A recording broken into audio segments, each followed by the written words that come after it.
This is a quick tutorial on importing KML files into Google Earth to track the creek fire. So the first thing that you'll want to do is download Google Earth Pro. This is actually a free app. You can access Google Earth from a browser, but in this case we want to import 2 KML files, which will necessitate us using the desktop program. So if you go to google.com/earth and click on Earth Versions, you'll see a link here to Google Earth Pro on desktop. You click that and then you can download the app to your machine and install it. And then once you have it installed, it should open up and look something like this. So this is just the blank Google Earth platform with no additional data. So now we're going to want to add in the data that's going to help us track the creek fire.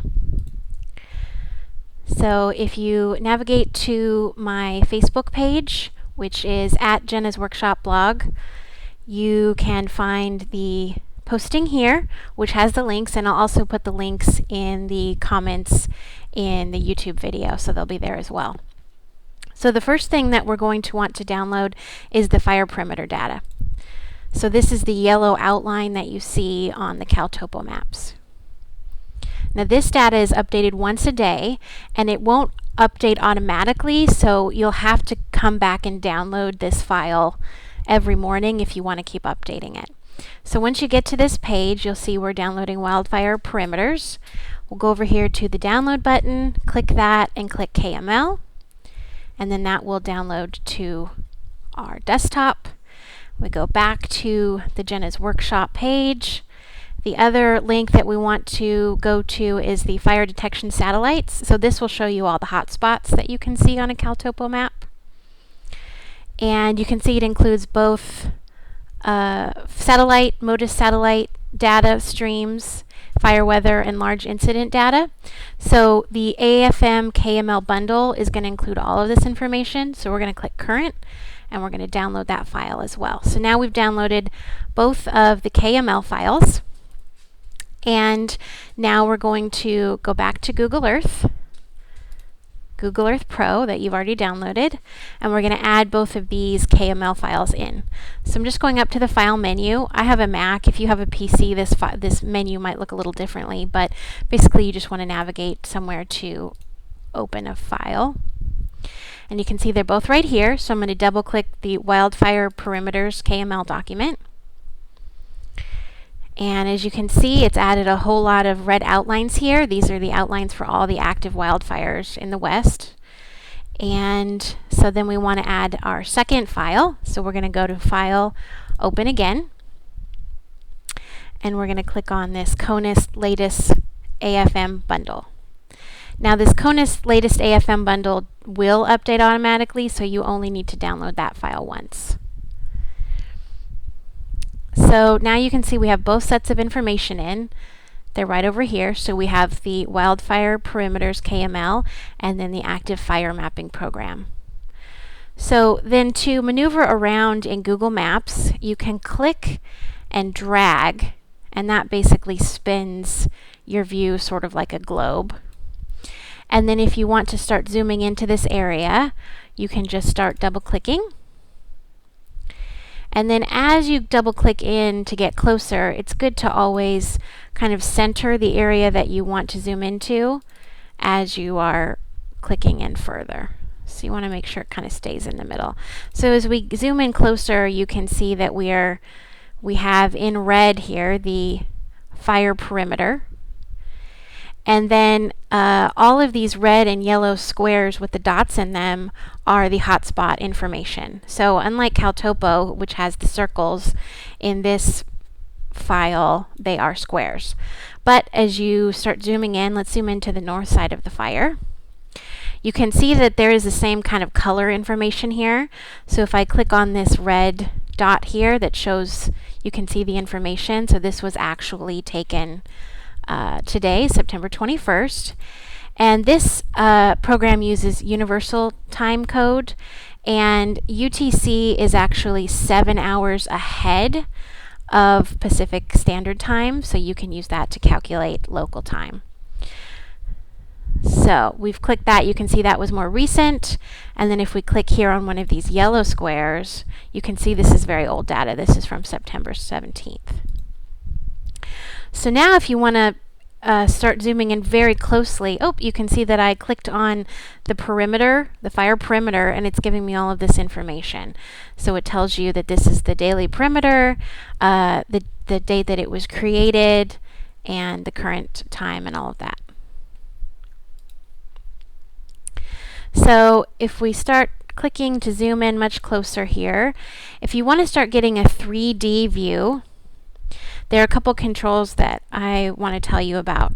So first, if you use the control, on a Mac it's a command, and on a PC it's control, and hold the control key down or command key down, and then click and drag with your mouse, you can rotate. And you can rotate into sort of a parallel to the globe view. So then once you're in that view, more of a 3D view, you can click around and move around on the surface of the map.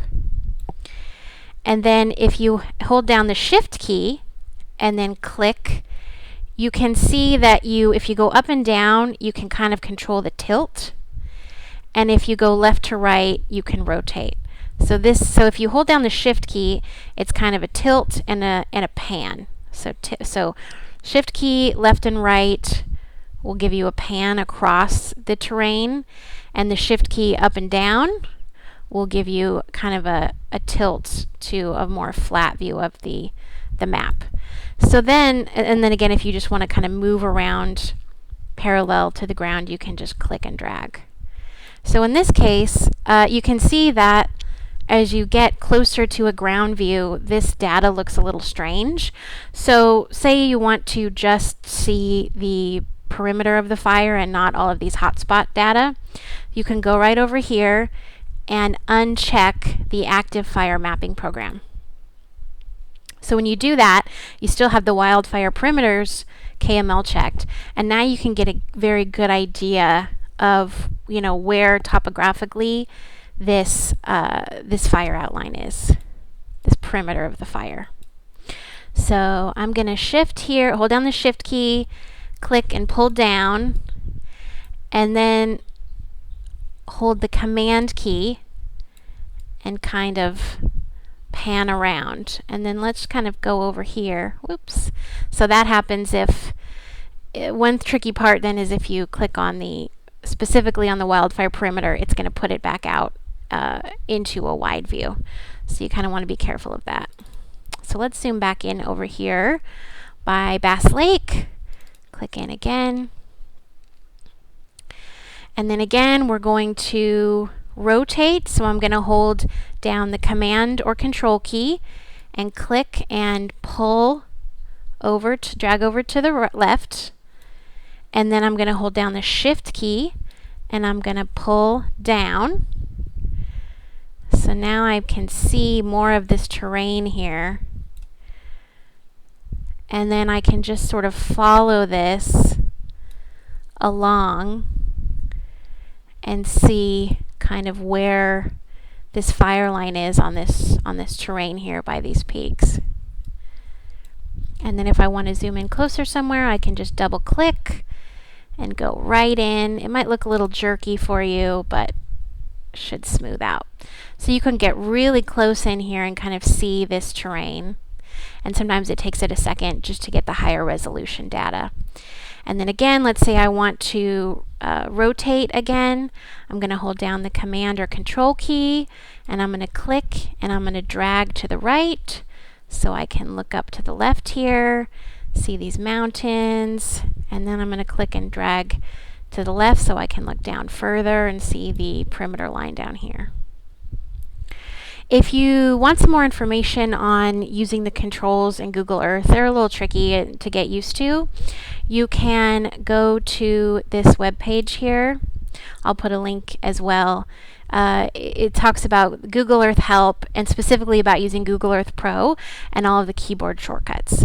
So it's something that takes a little bit of getting used to, but is definitely can be useful if you want to see specifically, in 3D where the fire perimeter is.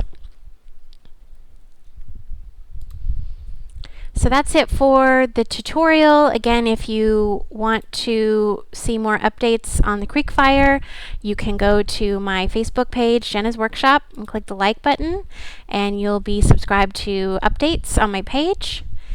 And if you want to see the creek fire update files, you can also go to my fire page, which is on jennasworkshop.com. Thanks everyone, and take care.